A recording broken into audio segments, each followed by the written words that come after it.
पारू या मालिकेच्या आजच्या भागात आपण पाहणार आहोत. अनुष्का अहिल्याला म्हणत असते की काल मी जे काही बोलले त्यात काही चुकीचं नव्हतं. मी फक्त माझं मत मांडलं आणि ते मत मांडताना मी पूर्ण शुद्धीत होते आणि मी सारासार विचार करूनच बोलले. पण तरीही जर तुम्हाला त्रास झाला असेल तर मी अगदी तुमच्या पायावर डोकं ठेवून तुमची माफी मागायला तयार आहे. पण ते फक्त माझे संस्कार असतील, माझा माफीनामा नाही हे तुम्ही लक्षात ठेवा. कारण मी काल जे काही बोलले ना ते बरोबरच होतं. आणि अनुष्काचं ते बोलणं ऐकून अहिल्या खूप चिडते. ती अनुष्काला म्हणत असते की हा तुझा शेवटचा निर्णय आहे का? आणि त्यावरती ठामपणे हो म्हणते. तर अहिल्या म्हणते की ठीक आहे, मी तुला एक संधी दिली होती तुझी चूक कबूल करण्यासाठी, मात्र ती संधी तू वाया घालवली. तर अनुष्का म्हणत असते की अहिल्या मॅडम, मी सुद्धा तुम्हाला एक संधी दिली होती पारूचं आयुष्य सुधारण्याचा प्रयत्न करण्यासाठी, पण तुम्ही तीसुद्धा तुमच्या अहंकारामुळे वाया घालवली. आणि अनुष्काचं ते बोलणं ऐकून अहिल्या तर अजूनच चिडते. तर अनुष्का पारूजवळ जात म्हणते की पारू, माझा अंदाज ना खरा ठरला. तुझी देवी आई आणि तुझी तुझ्या देवी आईवर असणारी भक्ती आंधळी आहे. देव तुम्हा दोघींनाही सुबुद्धी देवो. आणि मग त्यानंतर ती तेथून निघून जाते. पण तिच्या अशा बोलल्यामुळे पारूसुद्धा चिडते. तर अहिल्या लगेच मोहनला कॉल करते आणि त्याला सांगते की त्या अनुष्काच्या बाबतीत आपण जे ठरवलं आहे तेच करायचं आहे. तिचं आयुष्य पूर्णपणे उद्ध्वस्त झाल्याशिवाय मी गप्प बसणार नाही. आणि ते ऐकून आदित्य, प्रीतम आणि प्रियाला तर खूप वाईट वाटतं. त्यानंतर प्रीतम रागातच त्याच्या खोलीत जातो. पारूसुद्धा त्याच्या पाठोपाठ येते. ती प्रीतमला समजवण्याचा प्रयत्न करत म्हणत असते की माझ्या देवी आईंवर पूर्ण विश्वास आहे, त्या कधीच चुकीचं वागणार नाही. पण प्रीतम म्हणत असतो की अगं पारू, तुला का कळत नाही आहे की आई किती चुकीचं वागते येते. या सगळ्यात त्या अनुष्काची काय चूक आहे? आईने तिचं आयुष्य उद्ध्वस्त का करायचं ठरवलं आहे ना, तेच मला कळत नाही. तितक्यात आदित्य आणि प्रियासुद्धा त्या ठिकाणी येतात. तर प्रिया म्हणत असते की पारू, मलासुद्धा अनुष्काबद्दल ना खूप वाईट वाटत आहे. आणि अहिल्या मॅडम तर कधीच अशा वागत नव्हत्या ना.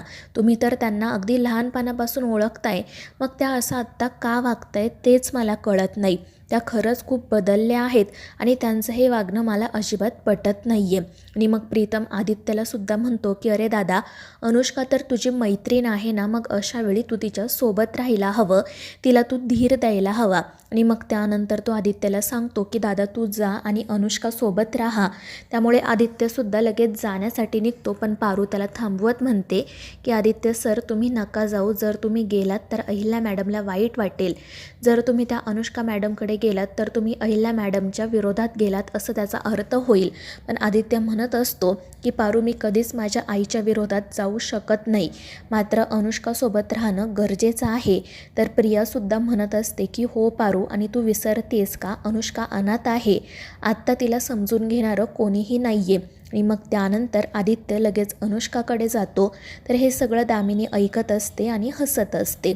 तर दुसरीकडे ती अनुष्का एका वृद्धाश्रमात आलेली असते आणि तेथील वृद्धांना गीता वाचून दाखवत असते. तितक्यात आदित्य त्या ठिकाणी येतो आणि हे सगळं बघून त्याला आश्चर्य वाटतं. त्यानंतर तो अनुष्काला बाजूला भेटायला बोलावतो. तर अनुष्का त्याला विचारत असते की अरे आदित्य, तू इथे काय करतोयस? तर आदित्य म्हणत असतो की अनुष्का, तुझ्या आयुष्यात आत्ता इतकं सगळं सुरू आहे, पण तरीही तू एवढी शांत कशी काय? तर अनुष्का हसून म्हणत असते की आदित्य, जेव्हा मी तुझ्या घरात होते ना, तेव्हा मला खरंच खूप भीती वाटली होती. माझं हृदय धडधड करत होतं. मात्र मग मी माझ्या मनाचं ऐकलं, माझा निर्णय अहिल्या मॅडमला सांगितला आणि तुझ्या घरातून बाहेर पडले. आणि तेव्हाच माझं मन शांत झालं. आत्ता जे काही होईल ना ते सहन करायला मी तयार आहे. आणि आपली संस्कृती काय सांगते माहिती आहे ना तुला, आपण रिकाम्या हाताने येतो आणि रिकाम्या हातानेच जातो. त्यामुळे मी जे काही गमावेल ना त्याचं मला दुःख नसेल. आता यापुढे जे काही होईल त्याचा मी कणखरपणे सामना करेल. आणि अनुष्काचं ते बोलणं ऐकून आदित्यला तर तिचं खूपच कौतुक वाटतं. पण अनुष्का त्याला विचारते की अरे तू इथे काय करतोय? तुला बुलडोझर घेऊन माझं घर पाडायला जायचं नाही आहे का? आणि आता प्लीज मला असं सांगू नको की तू तुझ्या आईच्या विरोधात जाऊन इथे माझ्यासाठी आला आहे. तर आदित्य हसतच म्हणतो की अनुष्का, मी ते खरंच तुझ्यासाठी आलो आहे, पण फक्त एक मित्र म्हणून. आणि काही झालं ना तरी मी कधीच माझ्या आईच्या विरोधात जाऊ शकत नाही. आणि त्यावर अनुष्का म्हणते की हो, माहिती मला. आणि मग त्यानंतर ते दोघेजण जेवण करण्यासाठी बाहेर जातात. दुसरीकडे अहिल्या एकटीच तिच्या खोलीत बसलेली असते. आणि त्या अनुष्काच्या बोलण्याचाच विचार करत असते.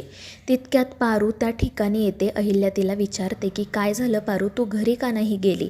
पण त्यावरती काही उत्तर देत नाही, फक्त अहिल्याकडे बघत राहते. तर अहिल्या विचारते काय झालं, तुला मला काही विचारायचं आहे का? आणि त्यावर पारू म्हणते की हो देवी आई.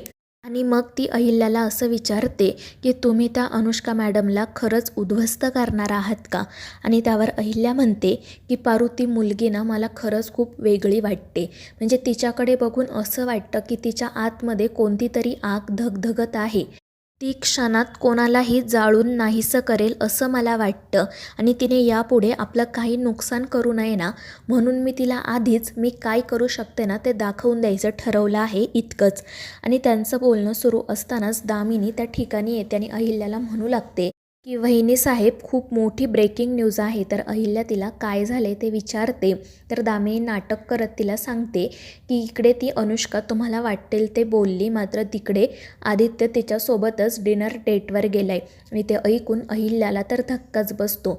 ती म्हणते की हे काय बोलतेस तू, आदित्य असा कधीच करणार नाही. मात्र दामिनी म्हणत असते की वहिनी साहेब, मला माहिती होतं तुमचा माझ्यावर विश्वासच नाही आहे, पण हवं तर तुम्ही आदित्यला कॉल करा आणि त्यालाच विचारा. आणि मग ती पारूकडे बघत विचारते की काय गं पारू, तुला तर सगळंच माहिती आहे ना, मग तू वहिनींना काही सांगितलं का नाही? ते ऐकून अहिल्या रागातच पारूकडे बघू लागते, तर ती खाली मान घालते. दुसरीकडे आदित्य अनुष्काला घेऊन डिनरसाठी आलेला असतो. तितक्यात अनुष्काची सेक्रेटरी त्या ठिकाणी येत म्हणते की आपल्या स्टाफमधल्या काही महिला तुम्हाला भेटण्यासाठी आल्या आहेत. तर अनुष्का म्हणत असते की प्लीज मला आत्ता त्यांना भेटायचं नाही आहे, तुला माहिती आहे ना मला त्या शांततेची गरज आहे. पण तितक्यात त्या बायका त्या ठिकाणी येतात आणि मग अनुष्का त्यांना जाऊन भेटते. तर त्या बायका म्हणत असतात की अनुष्का मॅडम, तुम्ही दिवसभर कुठे होतात? आम्ही तुम्हाला खूप शोधलं, आम्हाला तुमची काळजी वाटत होती. तर अनुष्का म्हणत असते की मी ठीक आहे, तुम्ही काळजी करू नका.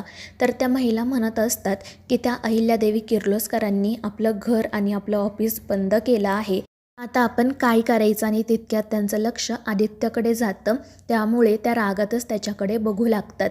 मात्र अनुष्का म्हणत असते की आदित्य माझा मित्र आहे आणि त्याच्याबाबत कोणीही वाईट बोललेलं मी ऐकून घेणार नाही. आणि तुम्ही काळजी करू नका, मी तुमचं 3 महिन्यांचं पेमेंट केलं आहे आणि मी तुम्हाला असं वाऱ्यावर सोडणार नाही.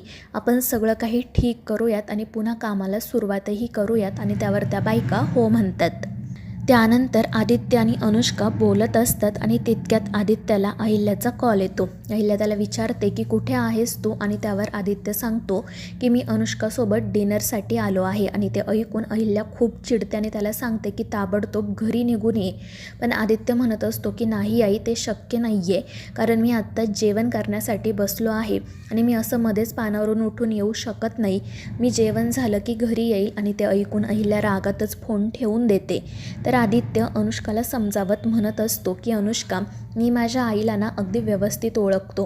आत्तापर्यंत तिच्या आयुष्यात अनेक शत्रू आले, पण ती कोणत्याच शत्रूसोबत असं वागली नाही जसं ती तुझ्यासोबत वागते. त्यामुळे मला असं वाटतं की तू एकदा पुन्हा शांतपणे विचार करावा. तू खरंच आईला काही चुकीचं बोलली तर नाही आहेस ना? असं काही वागली तर नाही आहे ना ज्यामुळे आई एवढी दुखावली आहे? आणि त्यावर अनुष्का म्हणते की आदित्य, मी पूर्णपणे विचार केला आहे आणि मला असं वाटतं की माझ्याकडून कोणतीही चूक झालेली नाही आहे. आणि ते ऐकून आदित्य गप्प बसतो. तर अनुष्का म्हणत असते की आदित्य, तू खरंच खूप चांगला मुलगा आहेस. मला माहिती आहे तू कधीही तुझ्या आईच्या विरोधात जाणार नाही. आणि त्यावर आदित्य म्हणतो की अगदी खरं आहे, म्हणजे आम्हा दोघांमध्ये कधी वाद झाले नाहीत असं नाही, तात्विक वाद होतात, पण मी कधीच माझ्या आईच्या विरोधात जाऊ शकत नाही. तर मित्रांनो, या मालिकेच्या पुढील भागांच्या अपडेटसाठी आपल्या चॅनेलला सबस्क्राईब करा.